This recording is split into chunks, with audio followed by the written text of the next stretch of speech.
അത്രേ ഇപ്പം സനു ചെയ്യാൻ പറ്റുള്ളൂ. കാസ്റ്റ് നോക്കിയാണോ താൻ ഹെൽപ്പ് ചെയ്യുന്നത് റെനി? അതെന്താടോ അങ്ങനെ പറഞ്ഞേ, കാസ്റ്റ് നോക്കിയിട്ട് ഹെൽപ്പ് ചെയ്യുന്നെന്ന്? ഈ കാസ്റ്റ് നോക്കി ഹെൽപ്പ് ചെയ്യുന്നെന്ന് ആരാ? അതെന്താ അങ്ങനെ പറഞ്ഞ റെനി ബ്രോ? എനിക്ക് മനസ്സിലായില്ല. കാസ്റ്റ് നോക്കാനും ഇത് ചെയ്യാനും ആരെങ്കിലും, ഞാനിപ്പോൾ ഇതിൽ കാസ്റ്റിൻ്റെ കാര്യം എന്തെങ്കിലും പറഞ്ഞായിരുന്നോ? ഇനി കാസ്റ്റ് എന്ന് പറയുന്നത് എന്താണ്? ഇതിലിപ്പം ജാതിയോ മതമോ കാര്യങ്ങളൊന്നുമില്ല. You are kind information. I am a Muslim person, okay? അപ്പോൾ നമ്മളെന്ന് പറഞ്ഞു കഴിഞ്ഞാൽ കാസ്റ്റും കാര്യങ്ങളൊന്നും നോക്കിയിട്ടല്ല ആരെയും ഹെൽപ്പ് ചെയ്യുന്നത്. അങ്ങനെ ചെയ്യാൻ വേണ്ടിയിട്ടല്ല ഞാൻ ഈ ചാനൽ തുടങ്ങിയിട്ടുള്ളത്. ഒരു കാസ്റ്റിനെ അല്ലെങ്കിൽ ഒരു ഇതും വെച്ചിട്ടുമല്ല.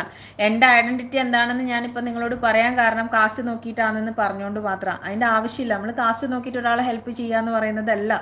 ജീവിതത്തിൽ ഇപ്പം നാളെ നിങ്ങൾക്കും എനിക്കും വരാം പ്രശ്നങ്ങൾ. അപ്പം നാളെ കാസ്റ്റ് നോക്കിയിട്ടായിരിക്കില്ല നമ്മൾ എവിടെയെങ്കിലും കുഴഞ്ഞു വീണാൽ കാസ്റ്റ് നോക്കിയിട്ടാണ് നമ്മളൊരാൾ ഹോസ്പിറ്റലിലോട്ട് കൊണ്ടുപോവുക? ആണോ? അല്ല. ഒരു റോട്ടിൽ കുഴഞ്ഞു വീണ് കഴിഞ്ഞാൽ കാസ്റ്റ് നോക്കിയിട്ടാണ് ആളെടുത്തിട്ട് കൊണ്ടുപോകണേ. ഒരിക്കലും അങ്ങനെ ചിന്തിക്കല്ലേ ബ്രോ, പ്ലീസ്. കാരണം എന്ന് വെച്ച് കഴിഞ്ഞാൽ ഇതിലിപ്പം കാസ്റ്റോ മറ്റുള്ള കാര്യങ്ങളോ എൻ്റെ ചാനലിൽ അങ്ങനത്തെ ഒരു സംഭവം ഇല്ല. കാസ്റ്റോ കാര്യങ്ങളോ ഇല്ല. ഇതിപ്പം കാസ്റ്റ് നോക്കിയിട്ടുമല്ല വരുന്നത്. ഞാൻ അതുമല്ല പറഞ്ഞത്. എനിക്ക് എൻ്റെ ഒരു അമ്മേനെ പോലെ തന്നെയാണ് ഞാൻ ഇവർ കാണുന്നത്. ഓക്കെ?